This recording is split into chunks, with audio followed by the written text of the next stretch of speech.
السلام علیکم، کیا حال ہے آپ سب کے؟ امید ہے سب خیر خیریت سے ہوں گے۔ دعا ہے کہ اللہ تعالیٰ آپ سب کو اپنی حفظ و امان میں رکھے۔ جو تکلیف اور پریشانی میں ہیں،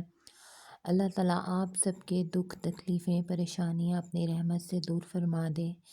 اور جو اپنے لیے اور دوسروں کے لیے دعا مانگ رہے ہیں،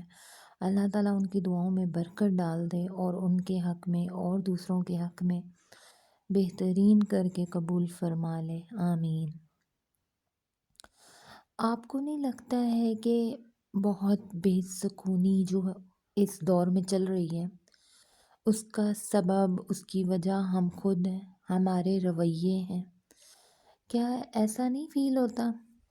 لائک جو میں دیکھ رہی ہوں یا جو میں محسوس کر رہی ہوں، مطلب میں غلط بھی ہو سکتی ہوں، میری سوچ بھی غلط ہو سکتی ہے، انسان ہے اور 99% انسان کی سوچ غلط ہو سکتی ہے۔ کوئی انسان مکمل نہیں ہے، ٹھیک ہے؟ ہر انسان میں کوتاہیاں ہیں، ہر انسان میں خوبیاں ہیں، سب کچھ ہے۔ اللہ تعالیٰ نے کسی کی ذات کو بیلنس رکھا ہوا ہے اور کسی میں اپ ہے تو ڈاؤن ہے، ہر طرح کی مطلب پاسبلٹی ہے۔ اب میں جو کہنا چاہ رہی ہوں، وہ یہ کہنا چاہ رہی ہوں کہ لائک ہم کسی بھی ایک نئے فرد کو اپنے گھر لے کے آتے ہیں، بھائی ہیں تو بھابیاں لے کے آتے ہیں، ان کے لیے تو ظاہر مسز ہوتی ہیں، بھابیاں ہمارے لیے ہیں۔ تو آیا کہ ہمارا ان کے ساتھ رویہ کیا ہونا چاہیے بشمول میرے اپنی ذات کے؟ اگر تو میری تربیت، میرے بہن بھائیوں کی تربیت میری والدہ نے اچھی کی ہے، تو اس کا مطلب ہے کہ جو بھی ہمارے گھر کوئی بھی نیا فرد آتا ہے، کوئی بھی خاتون آتی ہے، تو انشاءاللہ اگر ہماری تربیت اچھی ہے تو ہم اس کو ایکسیپٹ کریں گے اس کی خوبیوں اور خامیوں کے ساتھ۔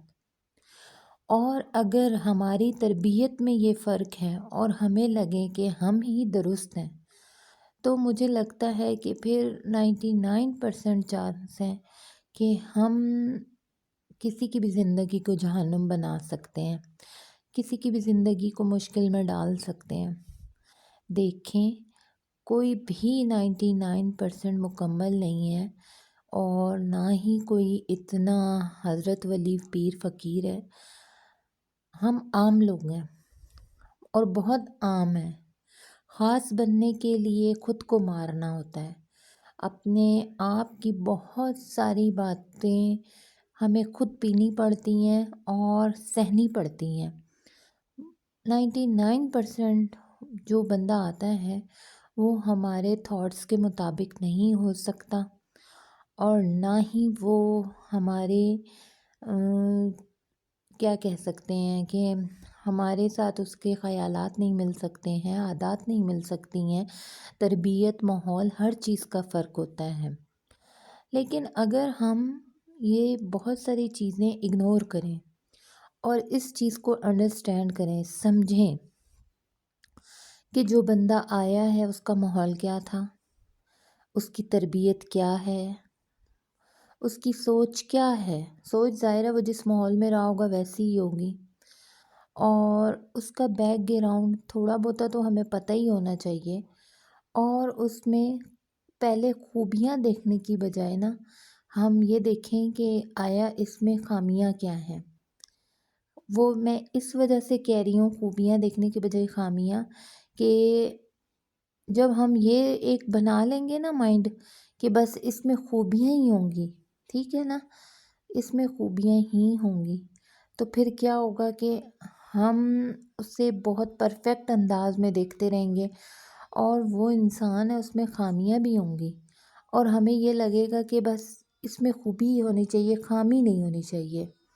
تو یہاں پہ بھی جو ہے نا گڑبڑ ہو جاتی ہے سوچ میں، اور اچھا خاصا رشتہ جو کیا جاتا ہے وہ کچھ دنوں میں جو ہے نا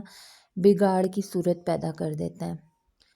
اب جب ہم اس کی خامیاں بہت زیادہ دیکھیں گے تو یقین مانیں کہ وہ ہمیں سر سے پاؤں تک سوائے خامیوں کے اس میں کچھ بھی نہیں نظر آئے گا۔ پھر کیا ہوگا کہ گھر میں نا ہم والدین کو بتائیں گے اس کی خامیاں، اس کا دل برا کریں گے، اپنے بھائی کو بتائیں گے اس کی خامیاں، اس کا دل برا کریں گے۔ اچھا، کوئی بھی یعنی کہ ہمارا کوئی بھی ہوگا لائک ریلیٹیو فرینڈز یہ وہ، ہم اس کی خامیاں بتانا شروع کر دیں گے۔ جب ہم کسی کو کہنا شروع کر دیں گے نا، تم گندے ہو، تم ایسے ہو، تم ویسے، یقین مانیں کہ ایک دن وہ ایسا ہو جاتا ہے۔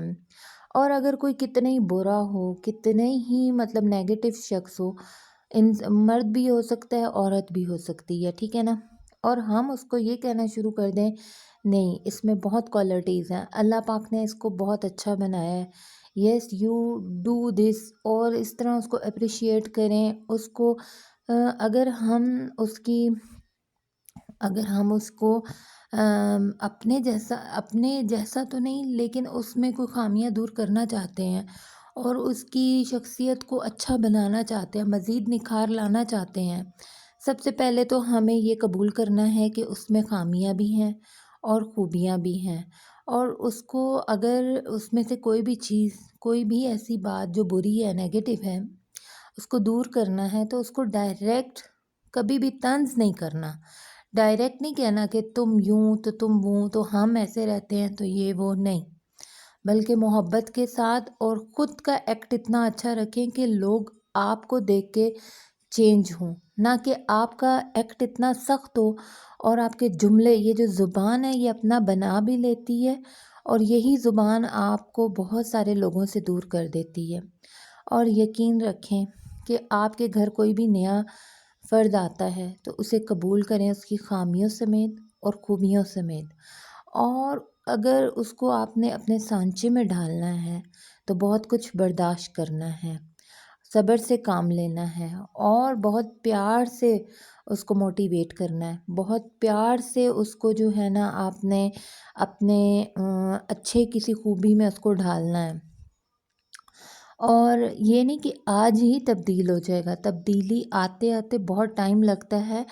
اور بہت ٹائم لگتا ہے، بالآخر انسان کے اندر خوبیاں آ جاتی ہیں اگر ہماری نیت اچھی ہو، ٹھیک ہے نا، کسی کے بارے میں اگر ہماری نیت ہی اچھی نہیں ہے کسی کے بھی بارے میں تو کیسے کوئی انسان بدل سکتا ہے، کبھی یہ ممکن ہے ہی نہیں ہے۔ اور اگر کسی بھی، یہ میں آپ کو حدیث سنانے جا رہی ہوں، کمی بیشی اللہ معاف کرے، اس کا مفہوم بتانے جا رہی ہوں کہ جس بھی شخص نے دو بہن بھائیوں میں یا میاں بیوی میں فساد ڈالا، غلط فہمی ڈالی، تو اللہ تعالیٰ جو ہے وہ اس پہ کبھی رحمت کی نظر نہیں ڈالے گا۔ اور یقین کریں کہ جو لوگ رشتوں میں اس طرح غلط فہمیاں ڈالتے ہیں اور بگاڑ ڈالنے کی کوشش کرتے ہیں، وہ زندگی میں خود تنہا ہو کے رہ جاتے ہیں، ان کے پاس کوئی بھی نہیں آتا، جب انہیں زندگی میں کسی سہارے کی ضرورت ہوتی ہے اللہ تعالیٰ ان سے ان کا سہارا دور کر دیتے ہیں۔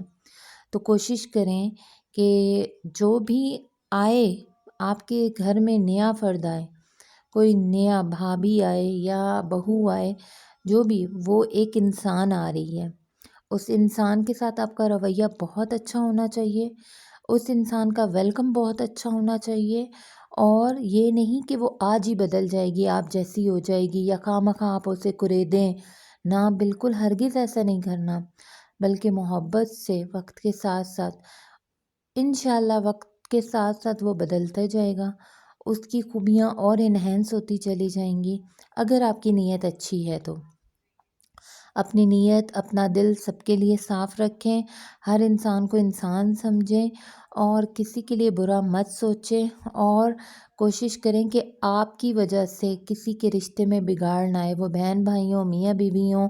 یا کوئی بھی دوسرا تیسرا ہو، کسی کے بارے میں آپ کی زبان سے کوئی نیگیٹو لفظ نہ نکلے، کیونکہ ان لفظوں کی قیمت اس دنیا میں بھی دینی ہے اور آخرت میں بھی۔ میری بات بہت لمبی ہو گئی ہے لیکن بات کرنی بہت ضروری تھی کہ ہمارے جو بے سکونی کی اصل وجہ ہے وہ یہ بھی ہے کہ ہم نے غلط فہمیاں پھیلانی شروع کر دی ہیں، اور ذرا سی بات نہیں ہوتی ہے تو بھائی کی سن کے بھابھی کے بارے میں، اس کے بارے میں غلط کر دیا، اور بہن بھائیوں کو ایک دوسرے کے خلاف کر دیا، بہنوں کے بارے میں بھائیوں کو غلط رپورٹ کر دیا، اور بھائیوں کو بہنوں کے بارے میں، یعنی کہ ایک بگاڑ والی وہ بن گئی ہے ہم لوگوں کی شخصیت، ایک سوچ، ہم مسلمان ہیں، ہم کس طرف جا رہے ہیں؟ ہمیں سوچنا چاہیے اور سب سے پہلے ہمیں نبی پاک صلی اللہ علیہ وسلم کی تعلیمات کو دیکھنا چاہیے کہ آپ صلی اللہ علیہ وسلم نے ہمیں کیا سکھایا اور کیا ہم اس دنیا میں کس مقصد کے لیے آئے ہوئے ہیں۔ تو امید ہے کہ میری لمبی سی بات ہو گئی ہے اور اللہ تعالیٰ آپ کو بھی اس کی سمجھ دے اور ہمیں بھی اور انسانوں کے ساتھ ہمارے رویے پازیٹیو کر دے۔ آمین ثم آمین۔ اللہ حافظ۔